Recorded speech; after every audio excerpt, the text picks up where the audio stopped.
Hi dear student, myself R.K. Thakur from ECC Delhi Institute. Ongoing uh, class 10th sample paper video series में आज dear student हम आगे question number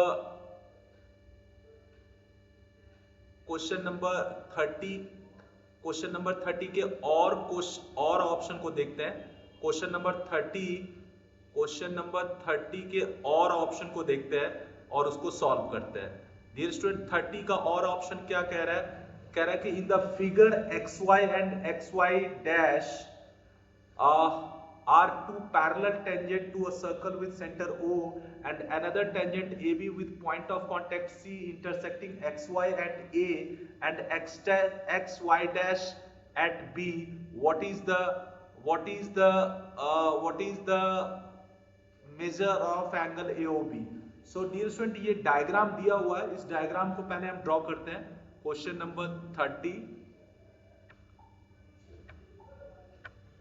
number 30 और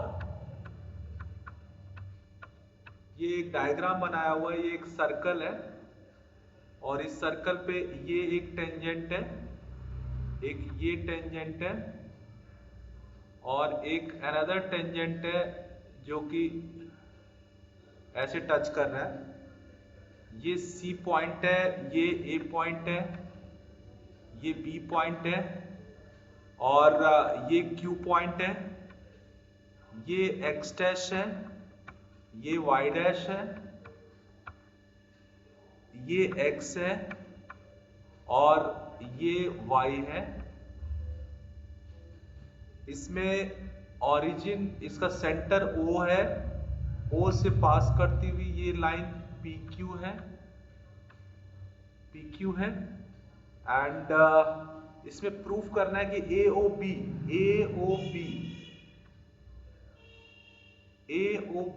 ये angle क्या होगा डियर स्टूडेंट, ये एंगल क्या होगा, तो ये प्रूफ करना है। तो सबसे पहले अगर हम इसमें देखें तो अगर हम इसको गौर से देखें डियर स्टूडेंट, तो यहाँ पे एक स्मॉल कंस्ट्रक्शन करना पड़ेगा और इसको हम ऐसे एक ज्वाइन कर देते हैं। O से C को ज्वाइन कर देते हैं। O से C को ज्वाइन करने के बाद अब हमारे पास दो ट्रायंगल मिल रहा है, एक ये ट्रायंगल मिल रहा है और एक ट्रायंगल ये मिल रहा है। इन दोनों की सिमिलैरिटी को हम प्रूफ करते हैं। कैसे? सो इन ट्रायंगल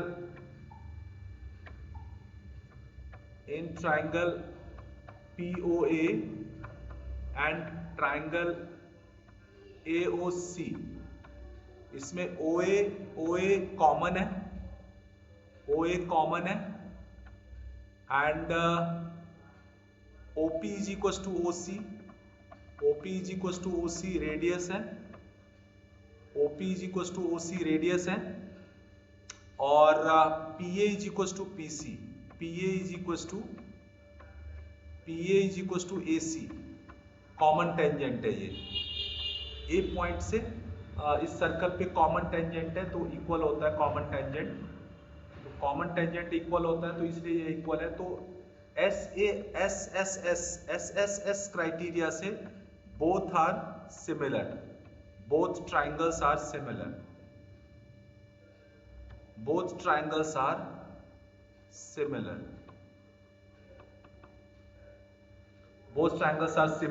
और अगर ये सिमिलर होगा सो देयरफॉर ये जो कॉरस्पॉन्डिंग एंगल होगा AOP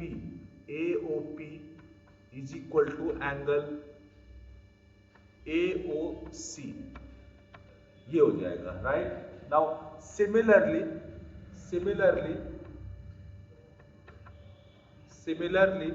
ट्रायंगल OBC और OQB ये दोनों सिमिलर होगा। Similarly triangle OCB and OQB same SSS criteria से, इसमें भी सेम ये दो ट्रायंगल, ऊपर वाला जो दो ट्रायंगल है उसी का जस्ट कॉरस्पॉन्डिंग नीचे के दो ट्रायंगल है। So similarly triangle OCB and triangle OQB will be similar और अगर ये सिमिलर होगा, ये भी एसएसएस क्राइटेरिया से होगा। कैसे होगा?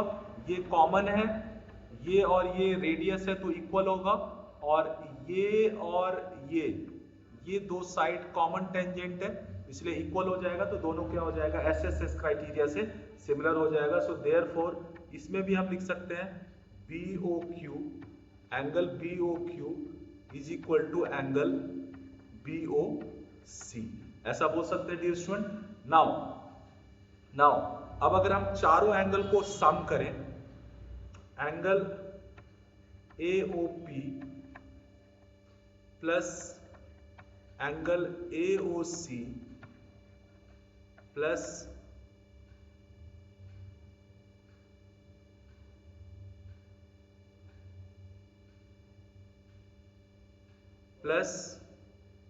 AOB, सॉरी,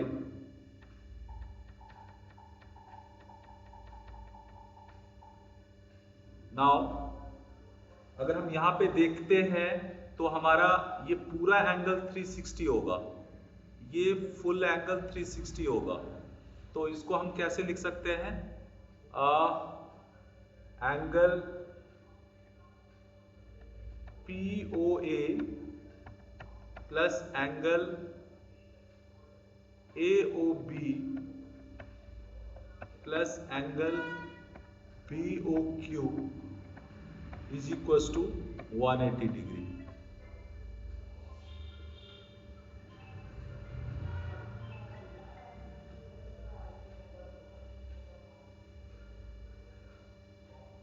नाउ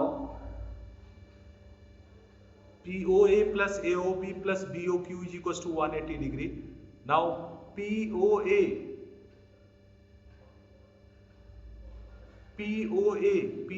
को हम क्या लिख सकते हैं? POA is already हमारा क्या आ गया है? POA is equals to AOC. So angle AOC plus AOB को रहने देते हैं, angle AOB plus angle BOQ को हम BOC लिख सकते हैं, BOQ को हम BOC लिख सकते हैं। तो angle BOC is equal to 180 degree. So AOB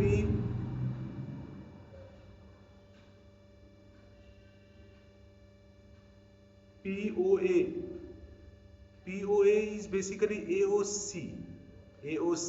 now AOC और BOC मिला के AOB लिख सकते हैं। सो angle AOB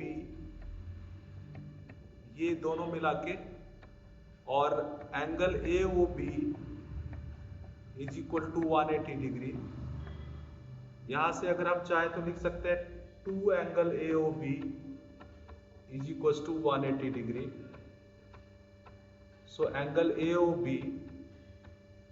is equal to 90 degree. तो यहां से डियर स्टूडेंट एंगल AOB कितना आ गया? 90 डिग्री आ गया। सो ये इसका मेजर होगा, एंगल AOB का मेजर होगा। सो आई होप ये क्वेश्चन आपको क्लियर हो गया होगा। अब हम नेक्स्ट क्वेश्चन पे चलते हैं, राइट? Okay fine.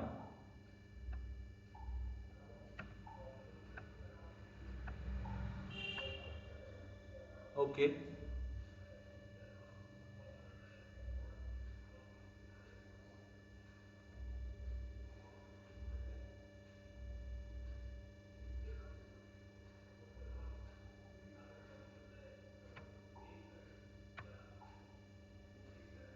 नाउ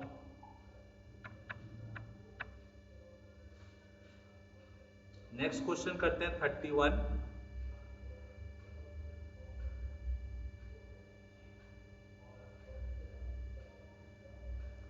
क्या कह रहा है डियर स्टूडेंट? 31 कह रहा है कि 2 coins are tossed simultaneously. What is the probability of getting at least one head, at most one tail, a head and a tail? Dear student 2 coins को tossed कर रहे हैं तो सैंपल स्पेस क्या हो जाएगा? Question number 31,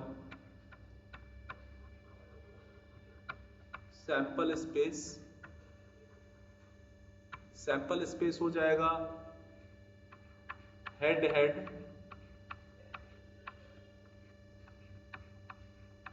tell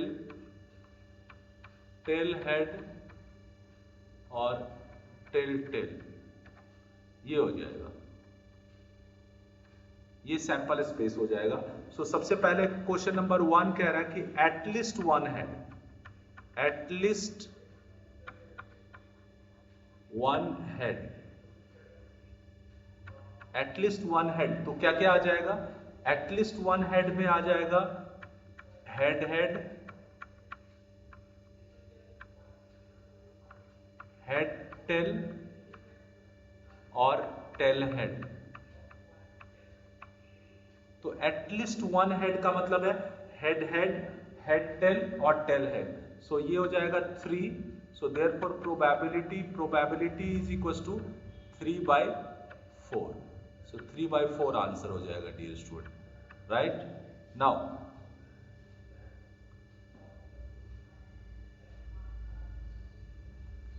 question number 2, question number 2 में कह रहा है at most one tail, at most one tail में क्या क्या हो जाएगा dear student? At most one tail, इसमें आ जाएगा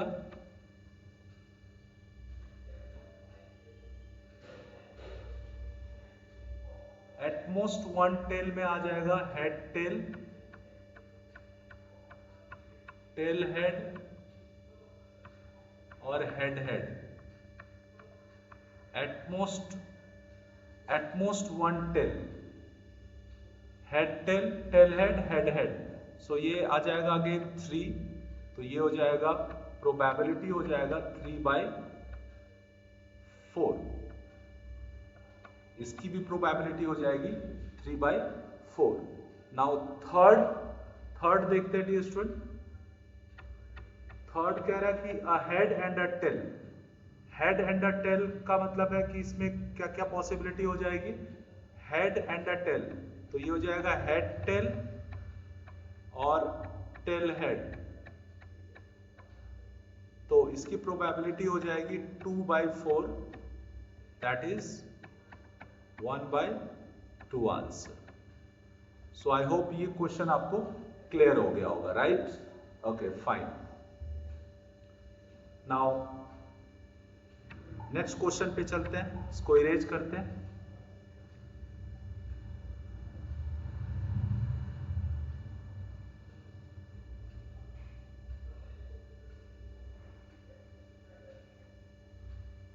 क्वेश्चन नंबर 32 देख रहे हैं डियर स्टूडेंट। क्वेश्चन नंबर 32 क्या कह रहा है?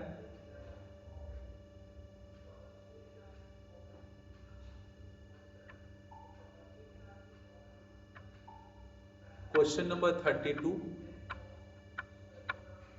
to fill a swimming pool 2 pipes are used.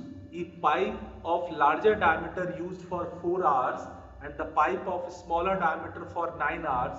Only half of the pool can be filled. Find how long it would take for each pipe to fill the pool separately if the pipe of smaller diameter takes 10 hours more than the pipe of larger diameter to fill the pool. Dear student, ये एक pool है और यहाँ पे एक larger diameter का है और एक स्मॉलर डायमीटर का। To fill a swimming pool 2 pipes are used if the pipe of larger diameter used 4 hours. ये कितना टाइम ले रहा है? 4 आवर्स। और smaller pipe of smaller diameter for 9 hours, ये कितना ले रहा है? 9 आवर्स। किस लिए? Only half of the pool can be filled. To fill a swimming pool 2 pipes are used if the pipe of larger diameter used for 4 hours. 4 hours larger diameter use किया जा रहा है और स्मॉलर डायमीटर 9 आवर्स यूज किया जा रहा है, तो only half of the pool can be field. So half of the pool can be field, right. Find how long it would take for each pipe to fill the pool separately if the pipe of smaller diameter takes 10 hours more than the pipe of larger diameter to fill the pool. So इसमें assume कर लेते हैं, let the pipe of larger diameter, pipe of larger dia takes, let the pipe of larger diameter takes x hour to fill pool. So therefore pipe of smaller dia will take how much? कह रहा है कि 10 hours more, so it will take x plus 10. It will take x plus 10. Okay.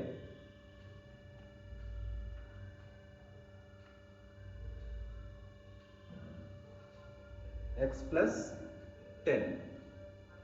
X plus 10. Okay. X plus 10, pipe of smaller diameter will take x plus 10. Okay. Now larger diameter x, larger diameter x hour में 1 part full कर रहा है. 1 part मतलब ये पूरा pool को full कर रहा है. पूरे पूल को फिल करने का मतलब है उसका कंप्लीट 1 पार्ट फिल कर रहा है. x आवर में 1 पार्ट करेगा. सो देयरफॉर ये जो 4 आवर्स ऑपरेट हो रहा है, 4 आवर में कितना पार्ट फिल कर देगा? तो 4/x. Similarly 4/x 1 part larger pipe. Similarly smaller pipe कितना फिल करेगा? स्मॉलर पाइप 9 आवर्स में कितना फिल करेगा? 9/x plus 10. कितना पार्ट फिल करेगा? 9/x plus 10. But as per question ये दोनों पार्ट मिलके हाफ पार्ट हो रहा है. So as per question APQ, as per question 4/x plus 9/x plus 10 is equal to 1/2. तो यहां से हमारा एक क्वाड्रेटिक इक्वेशन आएगा और उसको सॉल्व करने से हमें x की वैल्यू आ जाएगी और फिर हम x plus 10 से स्मॉलर डायमीटर का भी निकाल सकते हैं. सो इसका एलसीएम क्या हो जाएगा dear student? x into x plus 10, ये हो जाएगा 4x plus 40 plus 9x is equal to 1/2. ये हो जाएगा 13x plus 40 by x square plus 10x is equal to 1/2. So it will become 26x plus 80 is equal to x square plus 10x. 26x plus 80 is equals to x square plus 10x. So x square minus 16x plus 80 is equals to 0, right? x square minus 16x minus 80 is equals to 0. So अब इसको हमें factorise करना है dear student. सो 80 को हमें split करना है. 20 minus 4 हो जाएगा. ये हो जाएगा X square minus 20x plus 4x minus 80 is equal to 0. ये x कॉमन लेंगे, x माइनस 20 प्लस 4 कॉमन लेंगे, x minus 20 is equal to 0. So x minus 20 into X plus 4 is equal to 0. यहाँ से x इज इक्वल टू 20 और minus 4 आएगा. Minus 4 तो हो नहीं सकता, तो x इज इक्वल टू 20, मतलब लार्जर डायमीटर पाइप उसको 20 आवर्स में फिल कर सकता है. तो स्मॉलर डायमीटर इसको कितने में फिल कर सकता है? 30 आवर्स में. So therefore smaller dia pipe can fill it in 20 plus 10 30 hour. So 30 hour and 20 hour. These two will be the right answer. So I hope इस क्वेश्चन को आपने समझ लिया होगा. So अब हम नेक्स्ट क्वेश्चन पे चलते हैं डियर स्टूडेंट. इसको इरेज करते हैं.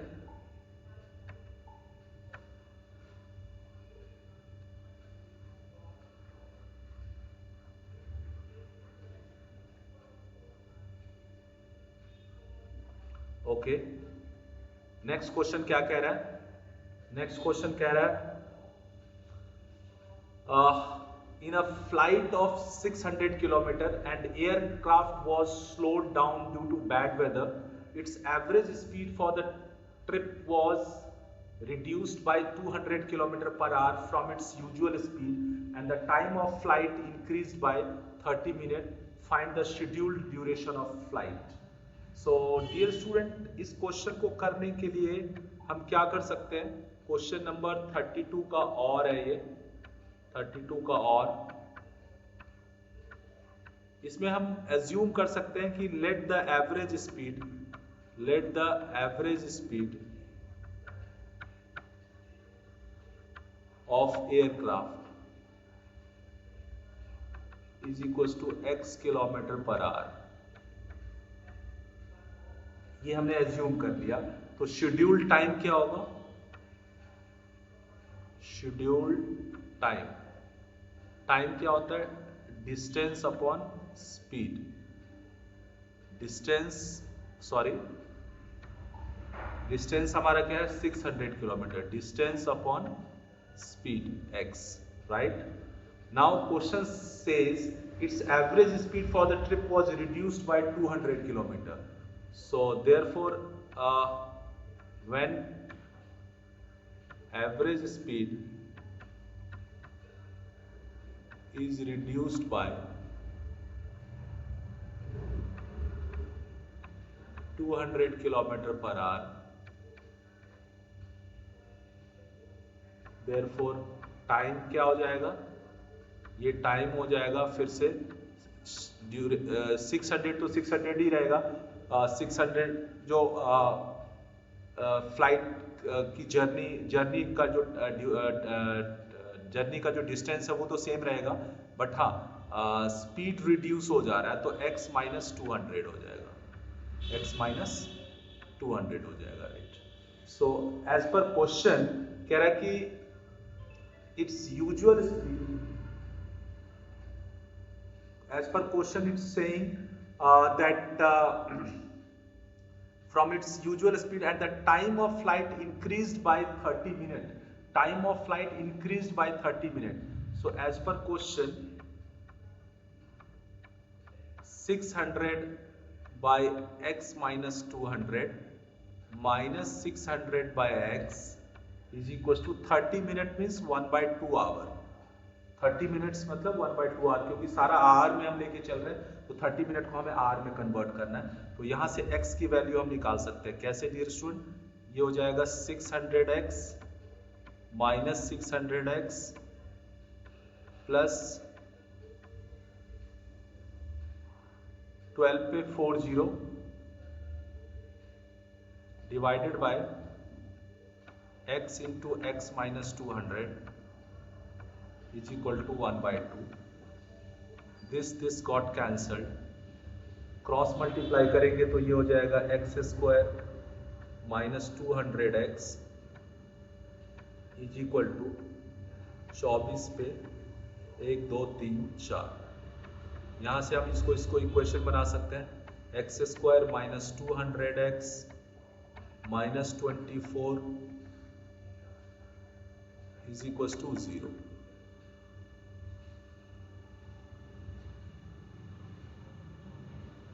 Now, how can we factorize it?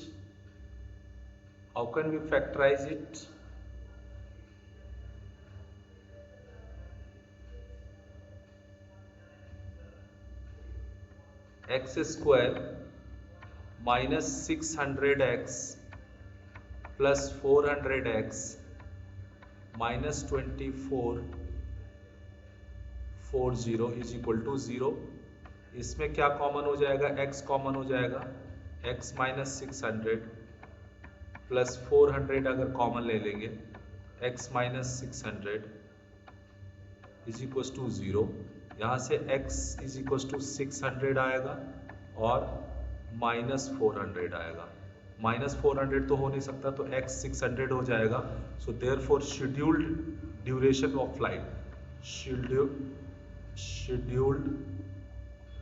Duration of flight, scheduled duration of flight कितनी हो जाएगी,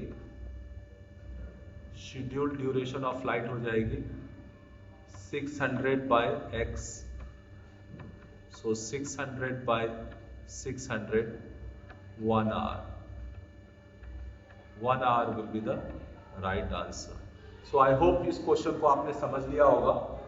नाउ नेक्स्ट क्वेश्चन करते हैं डियर स्टूडेंट, इस क्वेश्चन को इरेज करते हैं।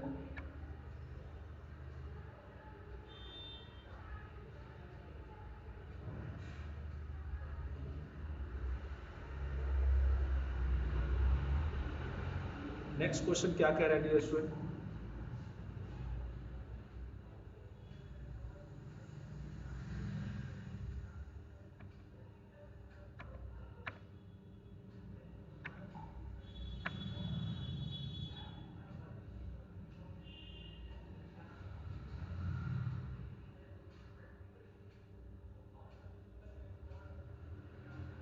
नेक्स्ट क्वेश्चन क्या कह रहा है, नेक्स्ट क्वेश्चन कह रहा है question number 33, prove that if a line is drawn parallel to one side of a triangle intersecting the other two sides in distinct points, then the other two sides are divided in the same ratio, and using the above theorem prove that a line through the point of intersection of the diagonal and parallel to the base of the trapezium divides the non-parallel sides in the same ratio।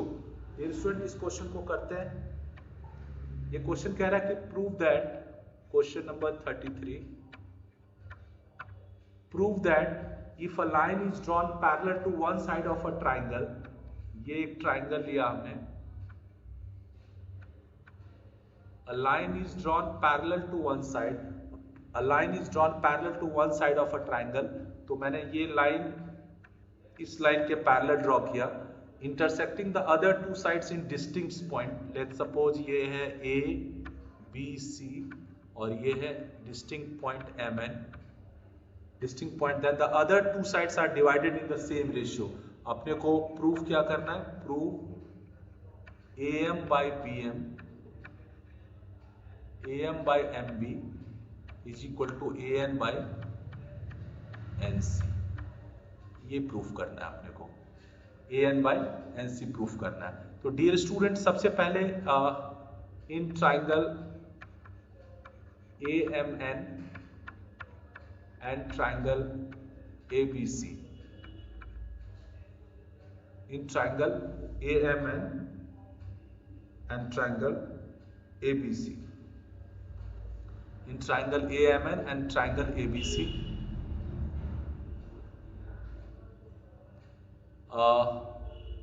angle A is common,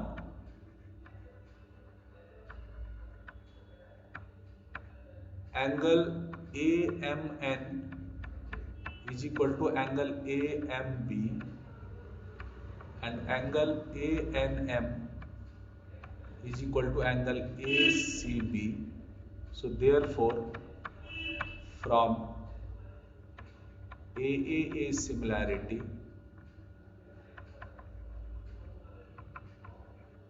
triangle AMN is similar to triangle ABC।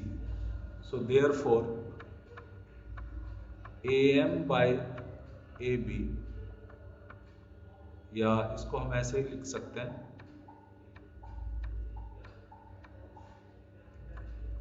AB by AM is equal to AC by AN,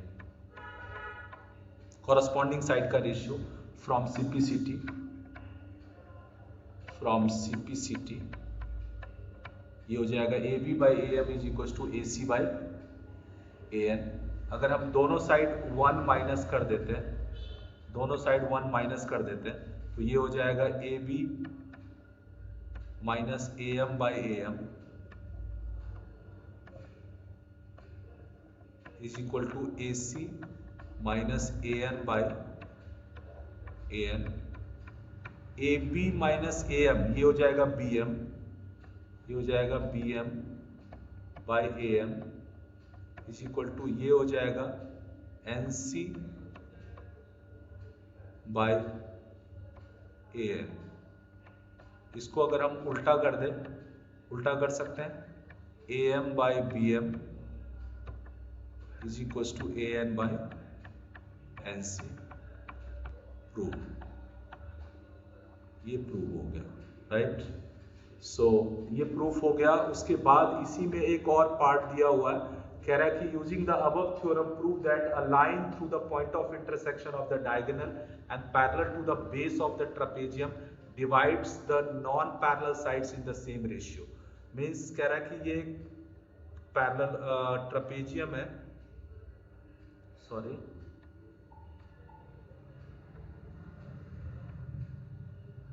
ये एक trapezium है, इसका ये diagonal है, diagonal के intersection point से किसी parallel side के एक पैरेलल लाइन ड्रॉ किया, तो नॉन पैरेलल साइड को इक्वल रेशियो में बाइसेक्ट कट करेगा। तो लेट्स से ये ए बी सी और डी है, ये एम एन है और ये डायगोनल का इंटरसेक्शन पॉइंट ओ है। तो डियर स्टूडेंट इस बहुत आसानी से कर सकते हैं in triangle A D C, in triangle A D C अभी जो हमने थ्योरम प्रूफ किया है इसमें M O parallel to C D है, therefore A M by M D is equal to A O by O C. Part 1 इसको equation number 1 ले लिया। और in triangle C A B O N parallel to A B, therefore B N by N C is equal to A O by O C. So from first and second,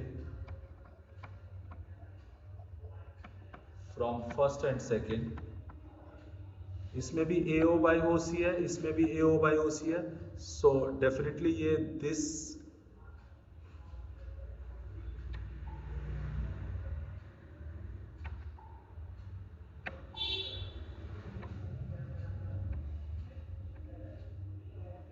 यहाँ पे भी हम कर सकते हैं। ये हमारा ए O by O C equal हो गया, तो B N by N C is equal to A M by M D हो जाएगा, right.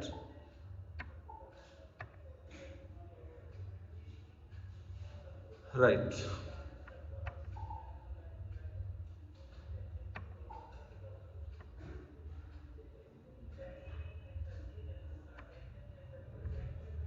Okay. So from first and second, Bn by Nc is equals to Bn by Nc is equals to Am by Md। Proved। Non parallel sides को equal ratio में divide करता है। सो I hope कि आज का जो session है ये आपको क्लियर हुआ होगा। इसमें जो भी क्वेश्चंस हमने ट्राई किए हैं वो सब आपको क्लियर हुआ होगा। अगर आप हमारे चैनल पे नए हो तो आप चैनल को सब्सक्राइब कीजिए और 10th के नीडी स्टूडेंट के अमंग इसको शेयर कीजिए, लाइक और शेयर कीजिए। और अगले वीडियो में हम फिर नेक्स्ट क्वेश्चंस को सॉल्यूशन को लेके आएंगे। So that's all for today. Thank you, thanks a lot.